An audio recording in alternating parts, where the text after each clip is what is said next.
Hello friends, my name is Amit. Welcome to NDT and PITI YouTube channel. So friends, in today's video we are going to see about slag inclusion indication in ultrasonic testing UT.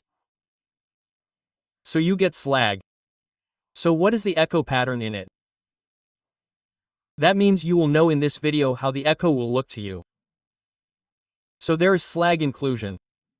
Generally you are doing SMAW welding or SAW welding. In this you get slag inclusion. So first of all we will see that due to which reason this slag inclusion comes and where can it be found in welding. After that, how will we get its echo? How do you have to move the probe? Rotate the probe, so that you will get an idea whether the slag is actually there or not. So before this, in this series of ultrasonic testing, there is already incomplete penetration. Crack and porosity, videos of all these three have already been made. So I have discussed in detail how to get its echo patterns, etc. So apart from this, I have also made a video of yes LF. How to get the lack of fuse. Right? So I have already made a video of all this. This is probably the last video of the series. In this we will discuss about slag. So almost all the indications found in UT will be covered. Right? So if you have not seen this video also, then watch it. So if you work as an ultrasonic testing level 2 technician, then all these video series will be very useful to you.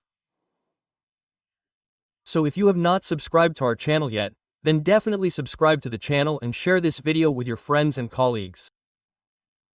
Apart from this, Join Teacher is on our channel. By using it, you can take membership of our channel. So in the Member XG video, I have covered the entire syllabus of NDT Level 2. Right?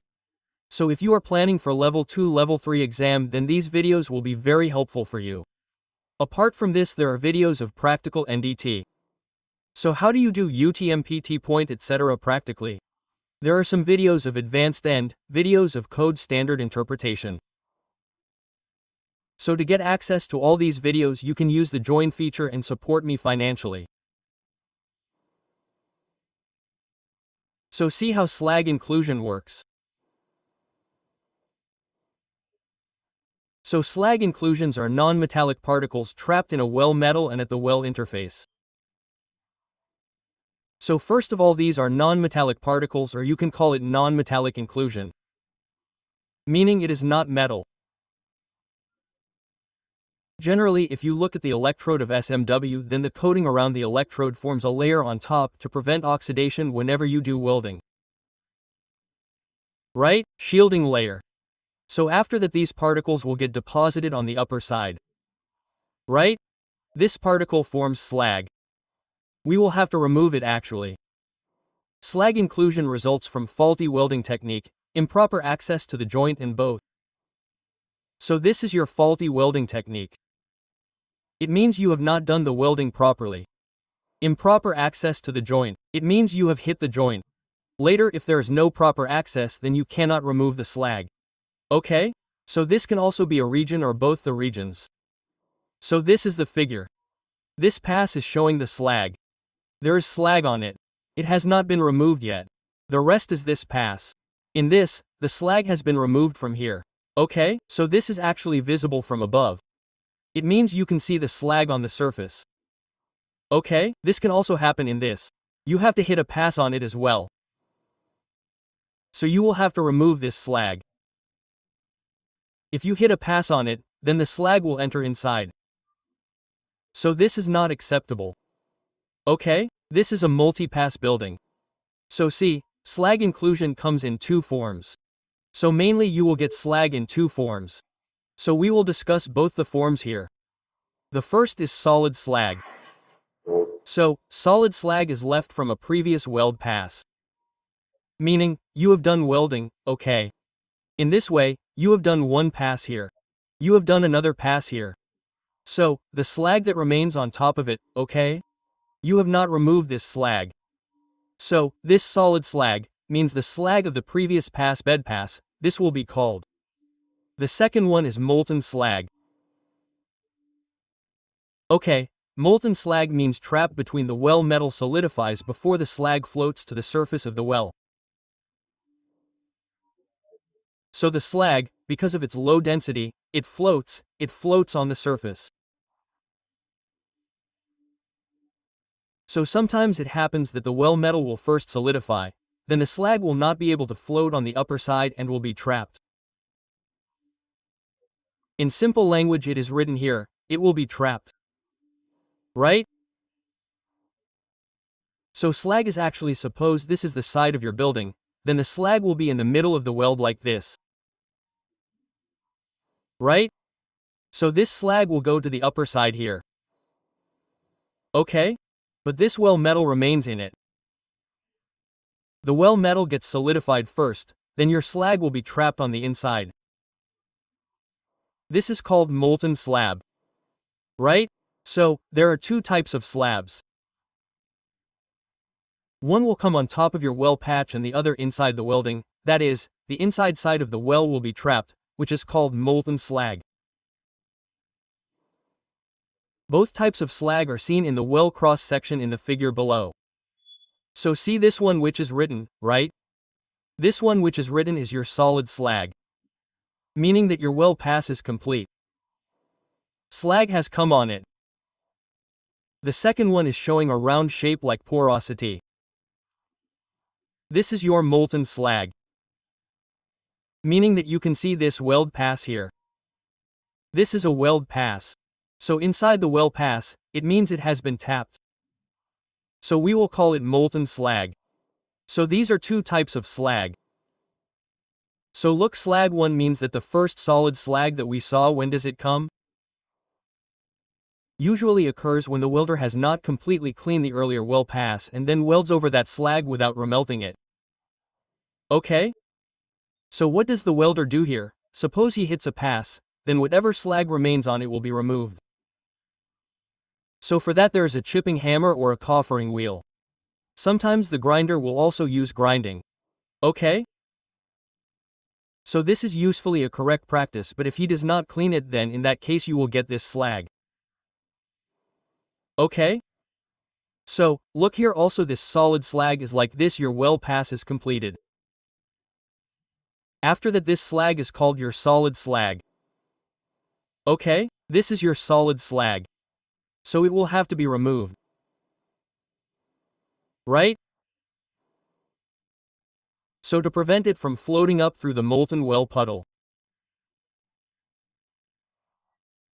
This type of slag has semi-sharp edges and may be in fairly long stringers parallel to the well length. So this solid type of slag, you get to see it in semi-sharp edges.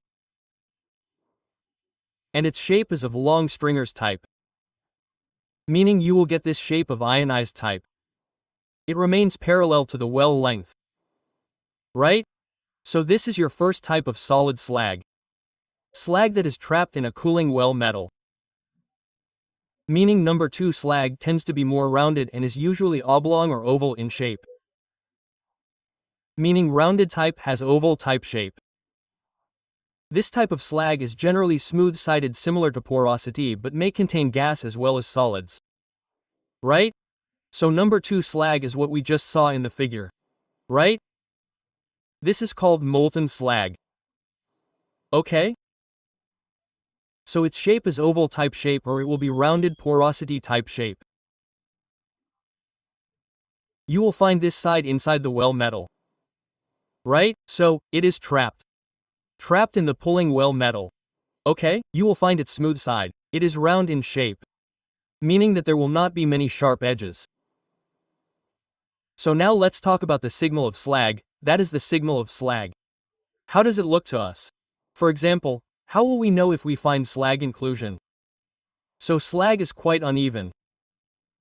Meaning we cannot say that if there is a crack, then the crack will be like this. Branches emerge from it. In the video of the crack, we saw that if there is porosity, there can be single porosity. There can also be cluster porosity. Right? So, we can say that this is one shape that can have this kind of shape. Right? If there is even incomplete penetration, it will remain in the center line of the well. That means the depth will almost show as per your thickness. Here there will be incomplete penetration. You will know this. But it is not like this in the case of slack. The indication of slack can come anywhere and can be uneven. It can be quite uneven. It can be anywhere. Right? It can also be inline. It can be smooth or elongated indication or round indication. We just saw it now. So, an example is taken here. So, see, the slag signal often shows up in a cluster with individual signal amplitude varying in height as the sound beam passes over the slab. So this can happen in a cluster as well, and what happens in a cluster is that an individual signal varies. For example, in a slag cluster there are more than one slag. Okay? So suppose you get one slag, then you will get an individual signal from it, meaning you will get one signal, and as you move the probe back and forth, this signal will keep increasing and decreasing. Sound reflected from the peanut-shaped slag at the bottom left of the figure gives the signal seen on the screen presentation. So look, this is the figure. Look in this, the slag is like this. The slag has been made into 3 parts. Okay, this is a peanut-shaped slag. And the 3 parts have been named A, B, and C, right? So here, you will get separate echoes of all 3. Right? Meaning the signal for A is given here. The signal for B is given here. It is a little small and the signal for C is the biggest. Okay, so how does this signal look? See, the representation of slag given here is enlarged. So, illustrate typical peanut-shaped control, right? Meaning, it is possible that we don't get such a big signal. It depends on the dB. Generally, if there is some material in the slack, right? Meaning, if there is material, then what happens? See, your wave passes from here, some energy will return and some energy will also reflect from here. Okay, sorry, it will get reflected or transmitted. We can say so. Some energy will get transmitted from here and some energy will reflect from here and go back. So the energy that has gone back will be shown to you in the machine through the probe. Right? So the signal here is a little less compared to incomplete penetration, crack or porosity. Okay?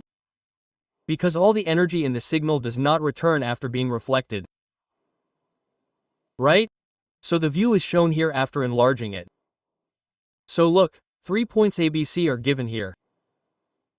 So what is at point A? Point A at the top of the slab is closer to the transducer and has a convex surface facing the sound beam. So it tends to give a fairly sharp signal. So the given point A, okay? This is a convex surface. See, this is the A point here. Okay? And convex surface means that this type of A is given. A is written here, right? So the signal will go from here like this.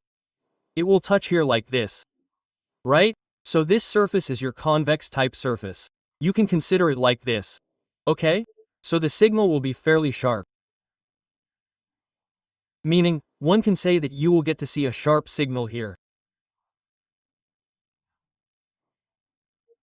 Whenever the wave hits here, then the second point, which is the sound heating point B, is the concave surface that it is just slightly further from the transducer.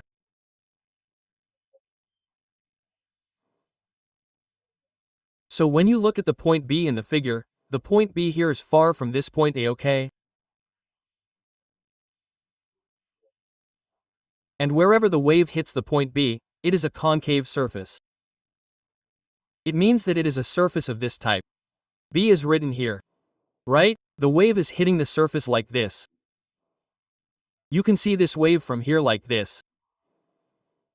Okay, so this is a concave type of surface. So here most of the signal is reflected like this. So the signal of A was here like this with much less energy compared to A, okay? The signal of A came from here, so less energy comes back in comparison to this. So you will get less signal. The signal of B is only till here. See? Okay? This is your signal of B, so as a result this signal tends to be focused by the curvature of the slack surface with the focal point being closer than the transducer. So less sound returns to the transducer. Less sound will be received in the transducer. being slightly lower in the well than A, okay? So, the echo of A or B will be lower than A, it will be lower. Point B is further from the transducer, so that the signal falls immediately to the right of the A signal on the screen. And the second signal of B will come on the right side only. Okay, this signal is on the right side. First there is the signal of A, after that there is the signal of B, it is on the right side. If you look at the screen, this is of A. The second one here is of B. The reason for this is that for B, it had to travel more. The wave has to travel more. It means the sound file will increase. And finally you will get this echo on the right side. Talking about point C, it is the bottom of the slag and is again convex. Okay? C and C, we had taken 3A, B, C in this. So C is again a convex surface. Look here, it is this kind of surface. So here C is written like this. So the wave will come from here to like this. Okay? And in C, in comparison to A, you can see that it has a convex surface like this and C is bigger than that. So you will get more echo and the signal of C is the sharpest, it is reaching till here. Right?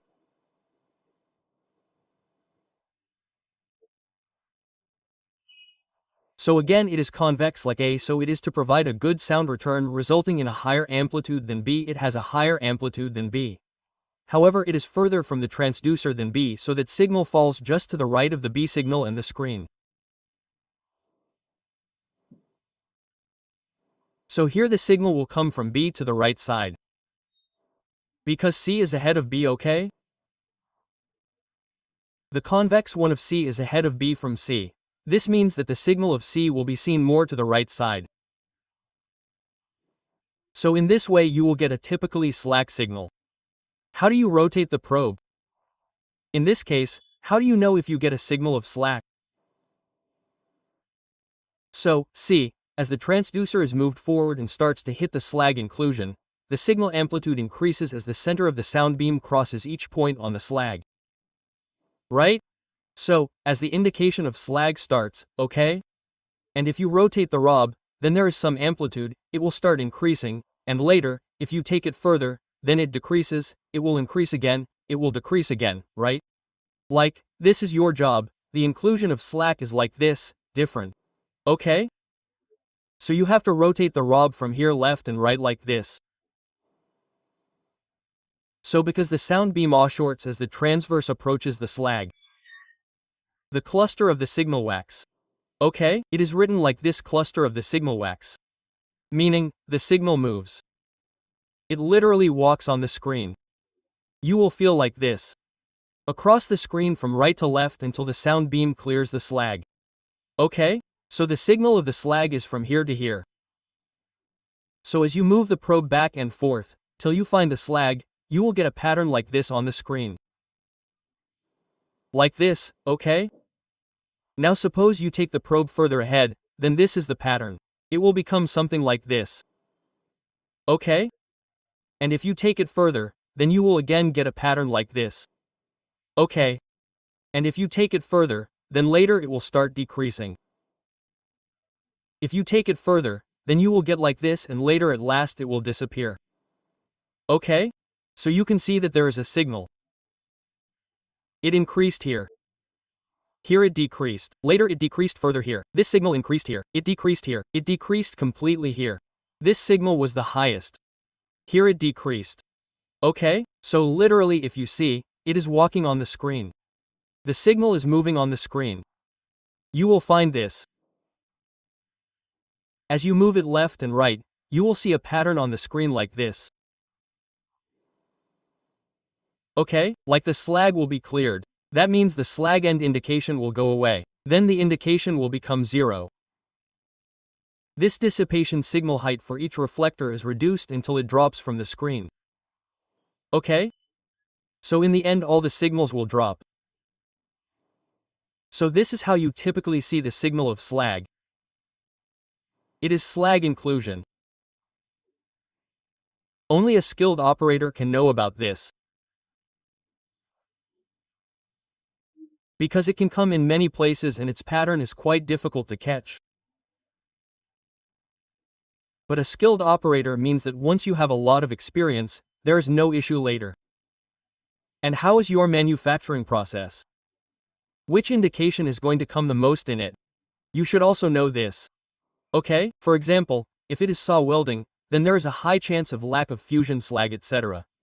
Okay, similarly, if it is SMAW, then slag will also come in it. If it is GTAAW welding, then there will be no slag inclusion in it. Okay, there is no slag inclusion in GTAW, so you should have an idea of all this whenever you do UT. Okay, so finally this is how slag inclusion is found. So I hope you understood this video. If you have any doubt in this, then you can ask me in the comment box. Okay, thank you.